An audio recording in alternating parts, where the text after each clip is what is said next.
जिस संबंध का अभाव ठाकुर जी ने आपको दिया है, उस अभाव के स्थान पर ठाकुर जी का भाव विद्यमान कर लो। बहुत अच्छी बात। और आज की डेट में एक संबंध का अभाव लगभग सबके जीवन में है, मित्र। किसी का भी नहीं है। प्रेमी संसार में है ही नहीं है। ठाकुर जी से एक संबंध बनाओ। मेरे तो गिरधर गोपाल, दूसरो न कोई, दूसरो न कोई। भाई छोड़या बंधु छोड़या, छोड़या जग सु। साधुअन संग बैठ बैठ, साधुअन संग बैठ बैठ, लोक लाज खोई रे। मेरे तो गिरधर गोपाल, दूसरो न कोई, दूसरो न कोई। तो सबसे पहले भक्ति में विश्वास जगाओ ठाकुर जी के प्रति। और वह विश्वास सामान्य नहीं, इतना अटूट होना चाहिए ठाकुर जी के प्रति कि मेरे संग जो हो रहा है, गिरते गिरते चलते चलते गिर गए, नाक में लग गई, तो भी ठाकुर जी विश्वास रखो कुछ अच्छा ही होना है, इसलिए नाक टूटी है मेरी। इतना भरोसा रखो ठाकुर जी पे। करोड़ों का कोई मुनाफा होने वाला था, वर्षों से प्रतीक्षा कर रहे थे, तब जाकर के कुछ करोड़ों की संपत्ति आने वाली थी, पर किसी कारण से छूट गई। समझ जाना ठाकुर जी शायद हमारे घर को लंका नहीं बनाना चाह रहे थे, इसीलिए नहीं आई। जिससे बहुत प्रेम करते हैं उसके लिए माता जी से लड़ लिए, पिताजी से लड़ लिए, भाइयों से लड़ लिए, जन्म कुंडलियां दिखवा ली, फिर भी विवाह नहीं हो पाया। समझ जाना ठाकुर जी पहले ही चाह रहे थे या तो बढ़िया आवेगी भैया जीवन में, या तो बढ़िया आवेगो, या के काजे इतनो मत रोवे। हर चीज में ठाकुर जी की कृपा मानो। यह विश्वास अटूट चित्त में लाओ। तो भक्ति की प्रथम धारा विश्वास।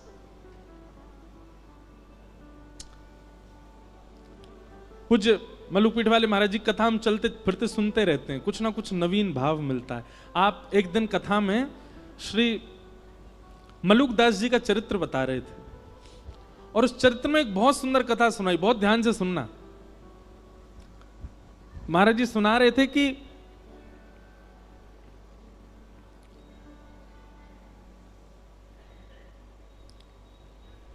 कोई प्रवचन कर रहा था, तो प्रवचन में अनेक लोग बैठे थे। उसी में श्री मलुकदास जी अपनी युवावस्था में जब घर आदि का त्याग नहीं किया था, तो वहीं प्रवचन बैठ करके सुन रहे थे।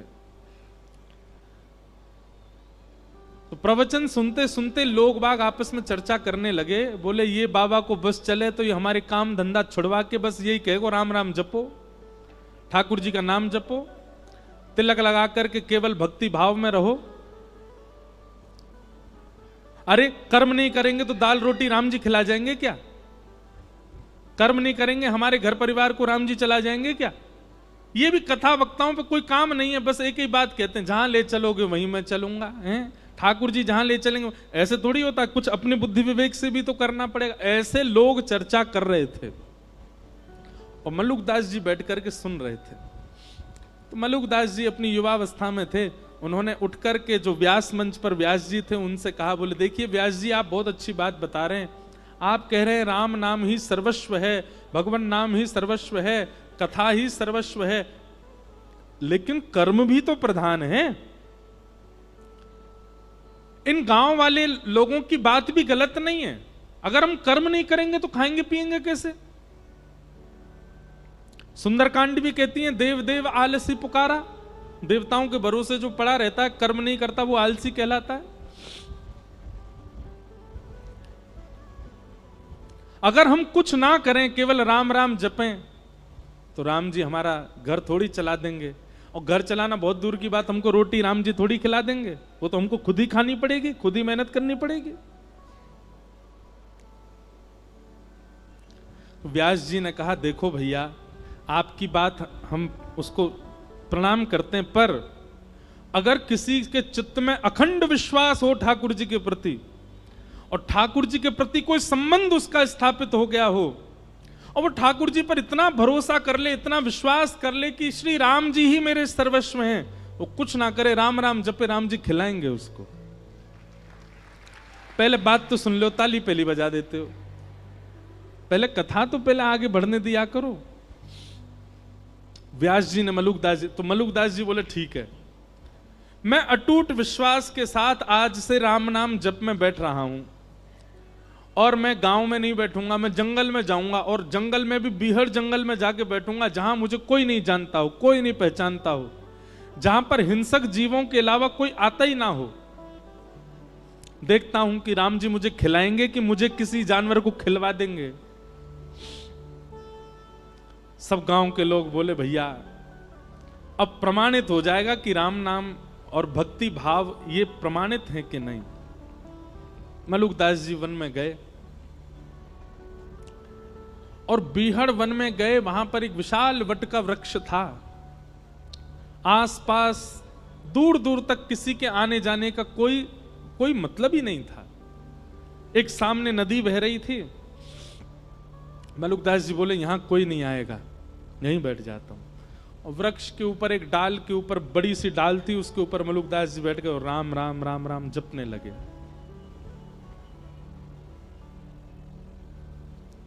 आप राम नाम का जप कर रहे थे, मन में अनंत विश्वास था राम जी के प्रति कि श्री राम जी सब भक्तों पर अनुग्रह करते हैं, मुझे भी श्री राम जी अनुग्रहित करेंगे। इस विश्वास के साथ राम नाम जपने लगे। आपका राम नाम जप चल रहा था, घंटों तक राम नाम जप चलता रहा। तभी कुछ यात्री घोड़ा पे बैठ करके वहां से निकलने लगे। आप लोगों ने विचार किया ये स्थान तो बहुत बढ़िया है, बढ़िया नदी भी बह रही है और यहां दूर दूर तक कोई है भी नहीं, यहीं स्नान करते हैं और फिर बढ़िया जो भोजन लेके आए यहीं पाएंगे प्रेम से। यात्री जन अपने घोड़े से उतर गए, नदी में स्नान आदि करके जैसे ही अपना भोजन आदि सब उन्होंने खोला, इतने में ही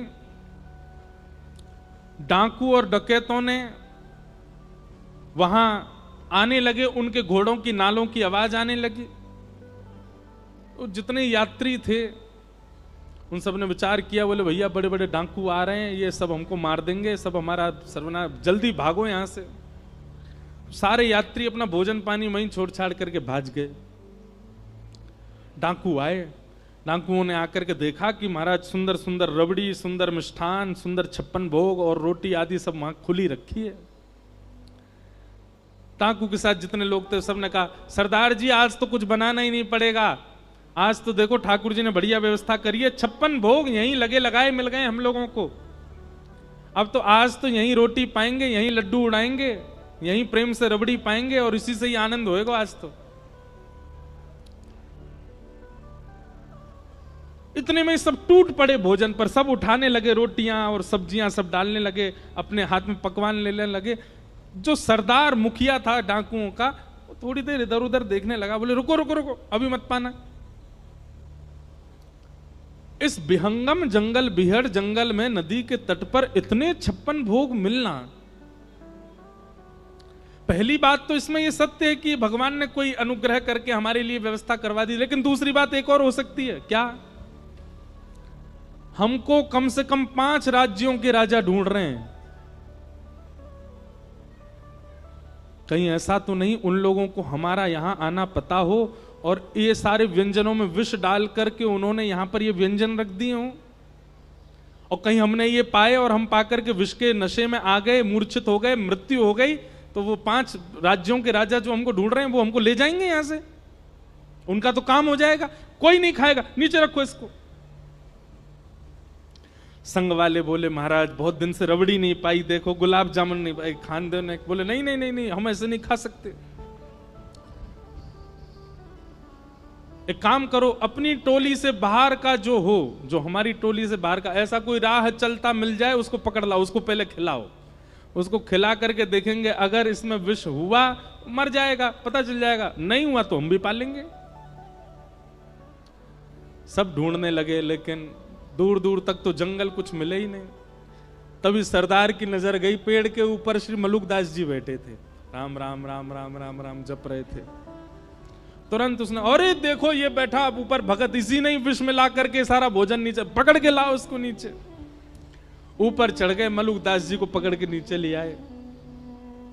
मलुकदास जी बोले, भैया क्या कर रहे हो? बोले, हाथ पांव बांधो इसके, और हाथ पांव बांध करके इसको सारा भोजन खिलाओ। मलुकदास जी मनी मन विचार कर रहे थे, मैंने तो कहा था राम जी खिलाने आएंगे, पर ये तो डांकू खिलाने आया। मलुकदास जी ने मुंह बंद कर लिया, मैं नहीं खाऊंगा, मैं नहीं। तभी सरदार उतरा अपने घोड़े पे से, और मलुकदास जी का मुंह इतनी जोर से पकड़ा, बोले खाएगा कैसे नहीं, ठूस ठूस के खिलाओ इसको। और सबरे लड्डू ले, गुलाब जामुन ले, रबड़ी ले, पकवान ले ले करके मलुकदास जी को खिलाए। मलुकदास जी के नेत्र सजल हो गए, बोले, जय हो राघव जी, जय हो मेरे राम जी। मैंने आपसे क्या प्रार्थना की? मैंने कहा था कि नाथ राम राम जपने से यदि राम जी भोजन करा जाएंगे तो मैं मान जाऊंगा कि भजन में बल है। आप भोजन दूर, आप तो पकवान पवा रहे हो मुझको, और पकवान भी इतने विहंगम जंगल में कैसी योजना बना करके, क्या कृपा करके आप सब व्यवस्था मेरे लिए कर रहे हो नाथ। उस दिन श्री मलुकदास जी का निष्ठा हो गई, विश्वास हो गया नाम में, और उसी दिन बस निकल पड़े, श्री राम नाम के आश्रय पर ही निकल गए। और हमारे भारत भूमि को एक अद्भुत संत प्राप्त हुए, मलुकदास जी महाराज। और उन्होंने एक पद लिखा, बहुत पद हैं मलुकदास जी के, एक पद लिखा, भाई नाही बंधु नाही, कुटुंब कबीलो नाही, ऐसो कोई मित्र नाही, जासो कछु लीजे, दीन बंधु दीनानाथ, मेरी सुध लीजे, दीन बंधु दीन। कहता मलुकदास छोड़ दे वीरानी आश, कहता मलुकदास छोड़ दे वीरानी आश। मलुकदास जी कह रहे हैं, दूसरों से आशा छोड़ दो, किसी से आशा मत रखो, आशा ही परमम दुखम। अरे खुद से भी कोई आशा मत रखो। कहता मलुकदास छोड़ दे वीरानी आश, कहता मलुकदास छोड़ दे वीरानी आश। तो फिर कहां जाएं किसी से आशा ना रखें तो? तब मलुकदास जी कहते हैं, साचो नाम तेरो दाता, साचो नाम तेरो दाता, साचो नाम तेरो दाता, साचो नाम तेरो दाता, और किसको लीजिए, दीन बंधु दीनानाथ, मेरी सुध लीजे, दीन बंधु।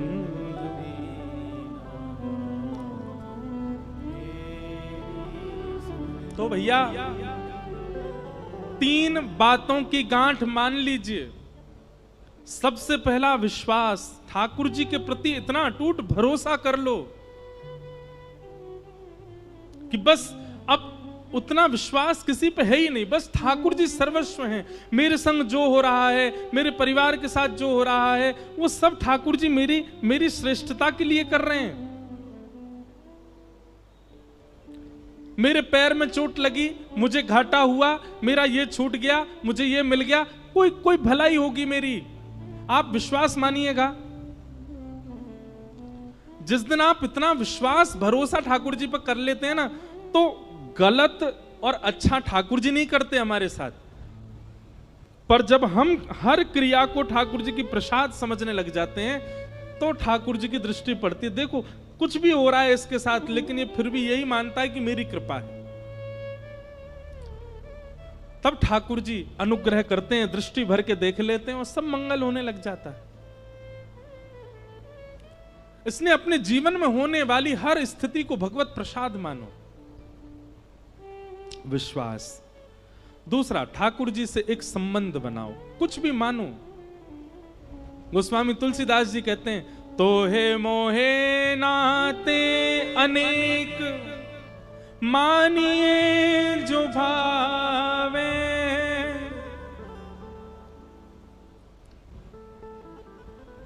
हम एक जगह कथा करने गए, बहुत ध्यान से सुनो। तो सुबह मिलने वाले लोग आए, बहुत सारे लोग बैठे थे। कोई कहे महाराज जी, कोई कहे गुरु जी, कोई कहे जय जय। एक चिल्ला रहा था जीजा जी। मैंने कहा भैया जे कौन सा संबंध बनाए होते ने? बोले महाराज जी मैं किशोरी जी को अपनी बहन मानता हूं और किशोरी जी हमारी ठाकुर जी की हैं। ठाकुर जी के आप भैया हो तो सगे जीजा को भैया भी जीजा ही लगे, या हमारे जीजा जी। मैंने कहा वाह भैया। मैंने कहा साले साहब को माला पहना के आओ, इनके जीजा जी। आप संबंध मान के तो देखो एक बार ठाकुर जी से, निभाना ठाकुर जी पे छोड़ देना, आप बस संबंध बनाओ। हम प्रमाणित कह रहे हैं मंच से, आप संबंध बनाओ, निभाने की जिम्मेवारी ठाकुर जी की है, निभाएंगे। कितने ऐसे उदाहरण, कितनी ऐसी कथाएं हैं जहां किसी ने ठाकुर जी से संबंध माना और ठाकुर जी ने निभाया। ठाकुर जी उसी भाव में उसको देखते हैं। भाई मानो, बंधु मानो, मित्र मानो, सखा मानो, गुरु मानो, प्रियतम मानो, चाचा मानो, ताऊ जी मानो, मामा जी मानो, जीजा जी मानो, जो मन करे ठाकुर जी को मानो। ठाकुर जी संबंध निभाएंगे। हमने एक कथा हर बार सुनाई है अपनी कथाओं में कि अयोध्या के एक महाराज जी थे, वो ठाकुर जी को अपना शिष्य मानते थे। वो कहते थे कि मैं वशिष्ठ कुल गोत्रीय हूं, तो इस नाते से वशिष्ठ जी के कुल में जन्मा तो राम जी मेरे चेला हैं। वो कनक बिहारी जी का दर्शन करने जाते, पूरी दुनिया हाथ जोड़ती, वो दूर से कहते खुश रहो चेला राम, तुम सदा प्रसन्न रहो, तुम पे कोई अला बला नहीं है, मेरा आशीर्वाद सदा बना रहे। महाराज जी ऐसे ऐसी घटना बताते हैं कि जब वो मंदिर में आते थे ना, अपने आप ही कुछ ऐसा होता था कि आधा पर्दा आ जाता था। बोले आधा पर्दा मतलब? बोले किशोरी जी घूंघट कर लेती थी। बोले गुरु जी आए, इनके सामने थोड़ी मुंह खोल के बैठेंगे।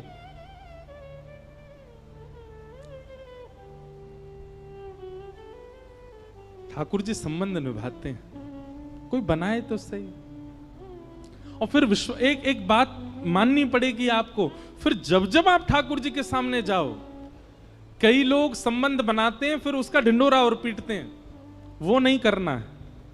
मंदिर में जाके सबसे ये नहीं कहना है ये तो हमारो जीजा है, हम यहाँ के सारे हैं, हम यो हैं, ऐसे ये सब भाव ऐसे प्रकाशित मत करो। गोपनीय रखो अपने चित्त में वो भाव ठाकुर जी के प्रति।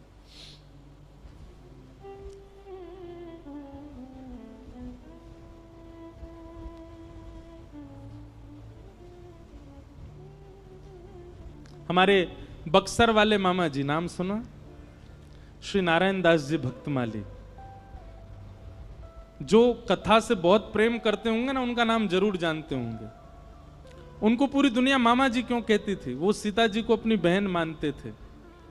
किसी ने एक बार मामा जी से कहा, ध्यान से सुनना, कि मामा जी पूरी दुनिया आपको मामा जी कहती है, पर सीता जी आपको अपना भाई मानती हैं कि नहीं, इसका क्या प्रमाण है?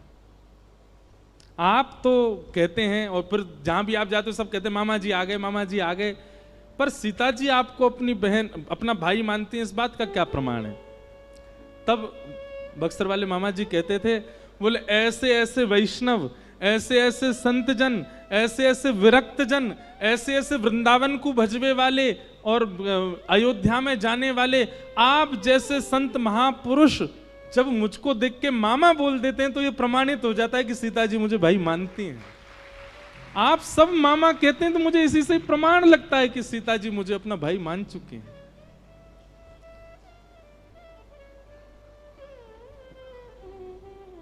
संबंध बनाओ, बिना संबंध के भक्ति में आगे नहीं बढ़ा जा सकता। ठाकुर जी आपको भगवान ही दिख रहे हैं हमेशा, आपकी भक्ति में कहीं चूक तो है, वो कोई अपने से दिखे। विश्वास, संबंध और तीसरा समर्पण ठाकुर जी के सन्मुख, ये तीन भक्ति के सूत्र हैं। देवभूति माता ने, कपिल भगवान ने देवभूति माता के अनेक प्रश्नों के उत्तर दिए, सबको हम प्रणाम मात्र करते हैं। और तत्पश्चात देवभूति माता सिद्धता नाम की नदी बनकर के बहने लगी और भगवान कपिल जाकर के विराज गए। सारे तीर्थ बार बार, गंगा सागर एक बार। आज भी कपिल भगवान गंगा सागर में विराजते हैं और वहां आज भी विरक्तों को, आज भी वैष्णवों को, आज भी प्रबल भक्ति योगिकों को ठाकुर जी दर्शन देते हैं आज भी।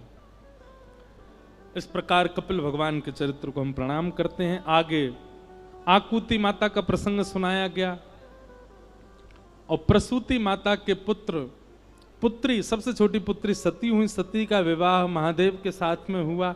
इस प्रकार आकुति, देवभूति, प्रसूति तीनों के प्रसंग कहे।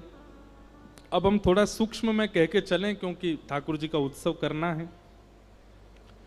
ध्रुव चरित्र सुनाया गया। राजा उत्तानपाद के पुत्र हुए ध्रुव। बहुत सावधानी से सुनो। ध्रुव जी महाराज का चरित्र सबने सुना है, पर ध्रुव जी की स्तुति जो वो भगवान से करते हैं, उस स्तुति में ध्रुव जी महाराज एक बात कहते हैं जो प्रत्येक वैष्णव को पालन करनी चाहिए। ध्रुव जी महाराज भगवान की स्तुति गाते हुए एक बहुत सुंदर बात कहते हैं। क्या? कि भक्ति मुहु प्रवहतां त्वयि में प्रसंगो भूयादनन्तमहतां ममलाशयानां येनाञ्जसोल्वणुमुरुव्यसनं भवाब्धिं निश्चे भवद्गुण कथामृत पान मत्त। सब लोग इधर देखो, सावधानी से सुनो। ध्रुव जी कहते हैं, बोले मुझे आपकी भक्ति कैसे करनी है नाथ? तब कहते हैं, बोले व्यसनम भवाब्धिम निश्चय भवद्गुण कथामृत पान मत्त। व्यसनी, किसी घनघोर व्यसनी व्यक्ति से मिले हो आप कभी? घनघोर व्यसनी मतलब पीता ही रहता हो। अच्छा चलो पीने वाले तो दूर कर दो, और भी व्यसनी होते हैं। कैसे कैसे? ये वाले व्यसनी हो या ये वाले व्यसनी हो, ऐसे व्यसनियों से तो मिले ही होंगे। व्यसनी का स्वभाव देखा आपने? उसकी स्थिति क्या होती है? जैसे जो पीने, बीड़ी वगैरह पीने वाले होते हैं, उनको देखो, सुबह उठेंगे, अब उठ गए थोड़ी पी लो, अब नहा के आ गए अब थोड़ी सी फिर पी लो, नाश्ता कर लिया फिर पी लो, भोजन कर लिया फिर एक कस लगा लो, चाय पी ली फिर पी लो, रात में भोजन कर लिया फिर पी लो, सोते सोते एक बार और पी लो।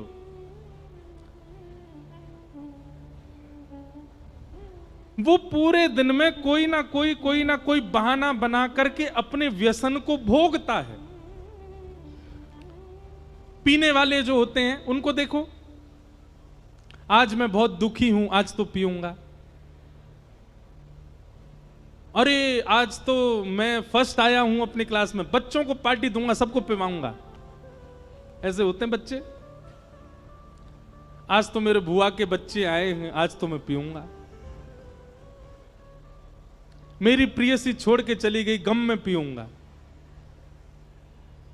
वो गम में भी व्यसन भोगता है और सुख में भी व्यसन भोगता है, और कुछ नहीं तो बहाना निकाल करके व्यसन भोगता है। आज सारे मित्र मिले हैं, सब पिएंगे, आज मैं अकेला हूं, अकेला मन नहीं लग, क्या करे, पिएंगे। सब काम से पीना उसकी प्रायोरिटी होता है। वही बात यहां पर श्री ध्रुव जी महाराज कहते हैं, बोले मैं आपकी भक्ति कैसी करना चाहता हूं, बोले जैसे व्यसनी व्यक्ति व्यसन भोगता है, उसको हर बात में घूम फिर के कुछ नहीं दिखता, बीच में आकर के एक ही चीज दिखती है, क्या, व्यसन। अच्छा चलो, हमने गंदे गंदे व्यसनों की बात कर ली। एक अच्छा व्यसन है, क्या, चाय। सुबह उठ गए, क्या करो, चाय पी लो। नहा के आ गए, अब क्या करो, चाय पी लो। भोजन कर लिया, अब क्या, अब तो चाय पिला दो। सिर में दर्द हो रहा है, क्या करोगे, चाय पिला दो। बहुत अच्छा मौसम हो रहा है, चाय बना दो। क्या हो गया, बोले करोड़ों का नुकसान हो गया, बोले क्या, थोड़ी चाय बना दो बस, आप तो बहुत प्रेशर है सिर पे। बुखार चढ़ गया है, थोड़ी चाय पिला दो। थक गए हैं, चाय पिला दो। आज दिन बहुत अच्छा है, थोड़ी चाय पिला दो। व्यसनी व्यक्ति हर चीज में घूम घाम करके चाय पर आता है। ऐसे ही भक्त को होना चाहिए। सिर में दर्द हो रहा है, क्या करें, थोड़ी नाम जप कर लें। आज बुखार चढ़ गया, आज 3 नाम ज्यादा जपूंगा मैं। आज मेरा दिन बहुत अच्छा, लाओ माला झूली लेके आओ, नाम जप कर लूं थोड़ा सा।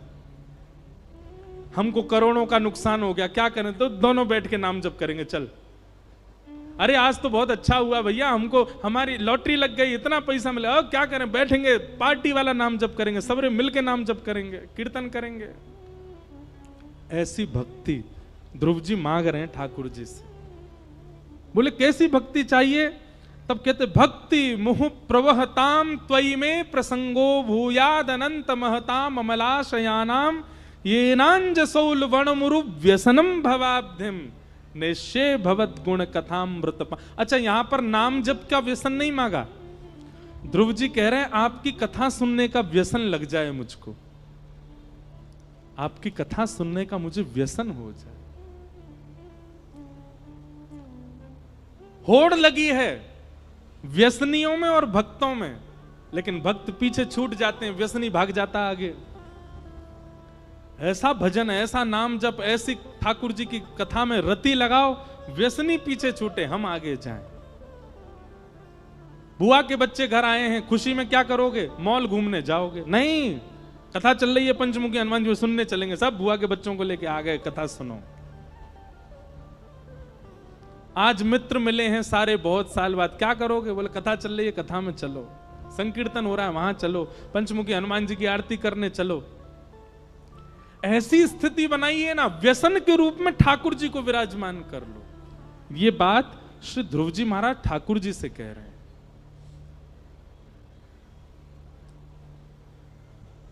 योऽन्तः प्रविश्य मम वाचमिमां प्रसुप्तां संजीवयत्यखिल शक्तिधर स्वधाम्ना अन्यांश हस्तचरणश्रवणत्वगादीन् प्राणान्नमो भगवते पुरुषाय तुभ्यम्। अच्छा, किसी ने प्रश्न किया, इतना क्यों भजे हम ठाकुर जी को? तो श्री ध्रुव जी महाराज कहते हैं, हमारे नेत्रों को देखने की शक्ति उन्होंने प्रदान की, कानों को सुनने की शक्ति उन्होंने प्रदान की, हाथों को कर्म करने की शक्ति उन्होंने प्रदान की, पैरों से चलने की शक्ति उन्होंने प्रदान की। अरे भैया, आपके दूषित समय पर, आपके भयंकर समय पर यदि कोई 1-2 लाख रुपए आपको दे दे तो आप जीवन भर उसका एहसान मानते हो। पर जिस व्यक्ति ने हमको चलने के लिए पांव दे दिए, कर्म करने के लिए हाथ दे दिए, सुनने के लिए कान दिए, देखने के लिए नेत्र दी, बोलने के लिए वाणी दी, क्या हम जीवन भर उसका नाम गा करके, कीर्तन करके, नृत्य करके, परिक्रमा करके उनको धन्यवाद नहीं कह सकते? अपने सर्वांगीण अंग से ठाकुर जी को धन्यवाद कहो। हमारा जन्मदिन था, दुनिया भर के लोग दुनिया भर का सामान लाए, तभी एक व्यक्ति ने मुझसे पूछा, ये सत्य बात है, विदेश की बात है, तो एक माता जी ने पूछा, आज आपको इतने सारे गिफ्ट मिले महाराज जी। मैंने कहा हाँ, सबसे अच्छा किसका था? तो वो तब की बात है, मैं 22-23 साल का हुआ था। तो मैंने कहा माता जी, आज से 23 साल पहले सबसे अच्छा गिफ्ट ठाकुर जी ने दिया, ये शरीर। इससे बढ़िया गिफ्ट कुछ नहीं मिला। मैंने कहा आप क्या लेके आई थी मेरे लिए? बोले हम चश्मा लेके आए हो। मैंने कहा ठाकुर जी ने आंखें ही नहीं दी होती तो? एक बोले अंधे भी तो चश्मा पहन लेते हैं। मैंने कहा चलो ठीक है, ठाकुर जी ने कान ही नहीं दिए होते, कहां टांगता उस चश्मा को मैं? आप मेरे लिए जूता लेके आए, ठाकुर जी ने पाँव ही नहीं दिए होते। आप मेरे लिए घड़ी लाए, हाथ ही नहीं दिए होते। तो सर्वांगीण सामग्री दुनिया आपको देती है, पर ठाकुर जी ने शरीर ही नहीं दिया होता तो? इसलिए भैया हर स्थिति में ठाकुर जी को वंदन करो, अपनी हर इंद्रिय से प्रणाम करो, हाथ जोड़ के वंदन करो कि आपने हाथ दिए, नेत्रों से दर्शन करके वंदन करो कि आपने नेत्र दिए, कथा सुन के कानों से धन्यवाद करो कि आपने कान दिए, जिह्वा से नाम गा करके धन्यवाद करो कि आपने जीव दी, पैरों से प्रदक्षिणा करके धन्यवाद करो कि आपने पांव दिए, और सर्वांगीण साष्टांग प्रणपात करते हुए कहो कि आपने हमको शरीर दिया नाथ, इसके लिए धन्यवाद। अपने जन्मदिन पर हम उत्सव इसलिए नहीं मनाते कि हम इतने वर्ष के हो गए। 1 लाख में से 50,000 चोरी हो जाए तो आदमी खुश होता है, दुखी होता है? 100 साल की आयु ठाकुर जी ने दी, वो भी कंफर्म नहीं है 100 ही साल है।